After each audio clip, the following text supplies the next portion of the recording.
आसी जाइए OSU result आपण मैंने osu.ac.in रे लॉगिन करी आपण मानक रिजल्ट देखिपारे। तो देखो मुझे लाइव आपण रिजल्ट शो करुँची देखो ये आपण मैंने क्लिक करेंगे provisional result of term end examination December 2023 रे क्लिक करूँ। तो ये क्लिक कला आपन को गोटे पेज आसीबो। तो एठारे आपण माने click here to search result रे क्लिक करिवे। तो एठारे आपण को enrolment number date of birth आउ कैप्चा को एंट्री करी आपण माने रिजल्ट देखि परिबे। किछि पिलांका रिजल्ट शो हो नथिबो काहेकि ना यह केवल देखंतु एठारे लिखा जायछि provisional result of term end examination December 2023 UG 6 semester PG 4 semester.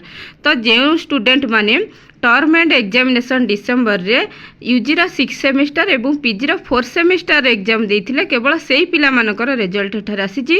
अन्य जो अन्य सेमिस्टर पिला मानकर कारण डिसेंबर रो जो टर्म एंड एग्जामिनेशन होइतिला सेटा सब सेमिस्टर एग्जाम होइतिला किंतु सब सेमिस्टर एग्जाम रो रिजल्ट एठार आसी नाही केवल फाइनल सेमिस्टर जोड़ा कि यूजी रा 6 सेमिस्टर एवं पीजी रा 4 सेमिस्टर।